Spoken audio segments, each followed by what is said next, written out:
Ассалаумағалейкум құрметті көрермен. Бүгінгі видеода мен сіздерге Тәжікстанның мәдениеті, тарихы, тәжік асханасы, жырлары және тағы да басқа деректермен бөлісемін. Егер сен әлі менің каналыма тіркелмеген болсаң, онда тіркеліп кет. Ендеше біз бастайық. Тәжікстан. Ресми атауы Тәжікстан Республикасы. Орталық Азиядағы тәуелсіз мемлекет. Астанасы Душанбе қаласы. Ресми тілі тәжік тілі.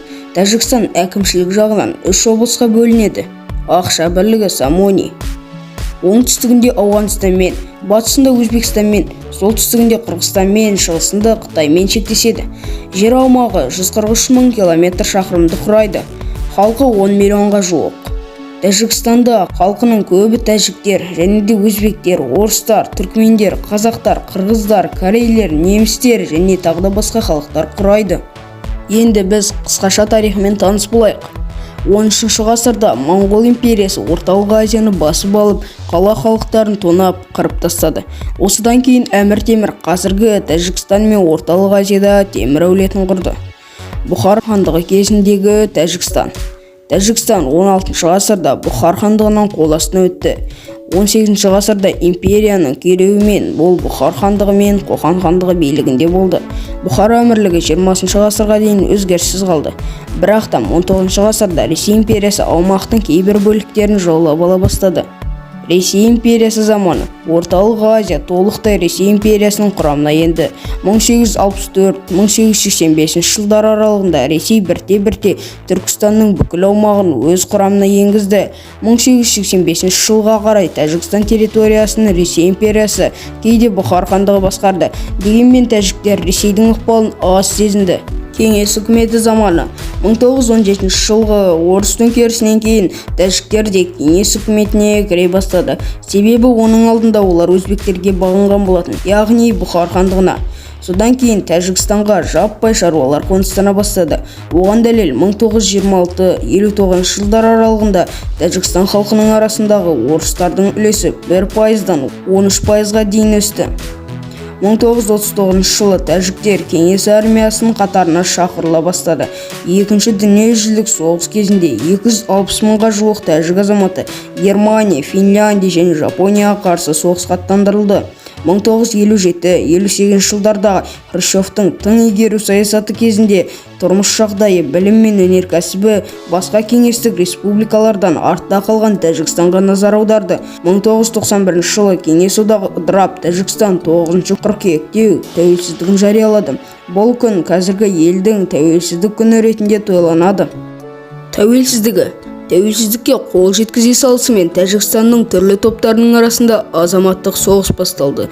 Қақтығыстар көбінесе кландық бөліністермен ерекшеленеді. Осы уақыт ішінде қуғын-сүргін, кедейліктің арту салдарынан 500 мыңнан астам тұрғын қашып кетті. Тәжікстан күйреген күйде болды. Өлгендердің саны 100 мыңнан асады. 1,2 миллионға жуық адам ел ішінде және сыртында босқын болды. Енді біз қысқаша тарихын түсіндік. Енді салт-дәстүрмен танысайық. Театрларындағы көрініс. Тәжік ойын-сауық өнері көп жылдар бұрын осы аумақта кең таралған және де ерте замандардан бастау алады. Бұған ежелгі жартастағы суреттер дәлел бола алады. Театрларда көбіне фантастикалық жаратылыстар қолданылады. Жын, түлкі, арыстан, маймыл, қыран, аю. Зодчаби. Қуыршақтармен қойылатын көрініс. Көп ғасырлық тарихы бар тамаша өнер жанры. Қуыршақ театры өнері Өзбекстанда және Тәжікстанда дамыған. Қуыршақ театры қойылымдары әнмен, музыкамен, бимен және ойындармен түрлендіріледі. Құдалық. Бұны білем дейтін боларсыздар. Сонда да айтып кетейін. Тойдың алдында құдалық рәсім болады. Әдетте тәжіктерде жаңа туған нәрестелердің немесе жас балаларды атастырып қоятын болған. Мұндай құдалықтың 2 түрі болды. Бесік құда және есейген балдарды атастыру. Қалыңдықтың ата-анасына қалың мал беру. Үйлену тойы қалыңдықтың ата-анасына қалың мал берілмейінше өтпейтін болған. Белгіленген күні қалыңдықтың әкесіне қалың мал әкелу үшін күйеу жігіттің үйінде тақта пас қунон ұйымдастырылған. Жұқа нан пісіріліп, кемпірлер той көйлегін пішіп, келіншектер оны тіккен. Мұның барлығы дұғамен, әнмен сүйемелденген. Келесі күні күйеу жігіттің үйінде қалыңдықтың әкесімен қалың малдың мөлшері талқыланады. Дәл сол күні қалыңдықтың үйінде кешкісін тақта пас кунон жорағасы жасалады. Дәммен ауыз тигізіп, жастардың бақыты үшін дұға оқытылғаннан кейін қыздарға қамыр илетіп, тойға жұқанан пісіртеді. Ал үлкендер жағы күйеу жігіттің тойға арналған сыйлықтарын қарауға кіріседі. Тәжіктердің тамағы. Тәжіктердің негізгі азық-түлігі тандыр нан, сүт тағамдары, күріштен жасалған тағамдар, көкөніс пен жемістер. Тәжіктер тандыр нанды арнайы пештерде пісіреді. Сонымен қатар қой және сиыр етін жейді. Жазық жерлерде тұратын тәжіктердің мерекелік дәмдері палау, ал таулы жерлерде тұратындардікі қой етінен пісірілген көже. Енді тәжіктерде де ұлттық ойындар бар. Солармен таныс болайық. Бірінші ойын бускаши немесе көкпар.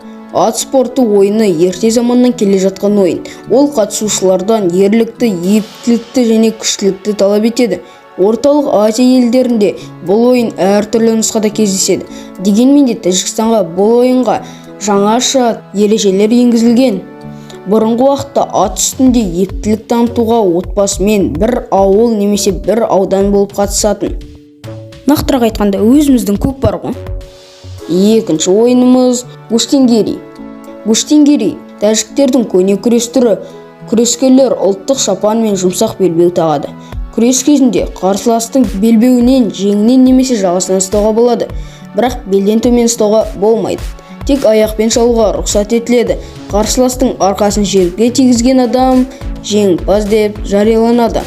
Белдесу 10 минутқа созылады. Осымен құрметті көрермен, менің видеом соңына жетті.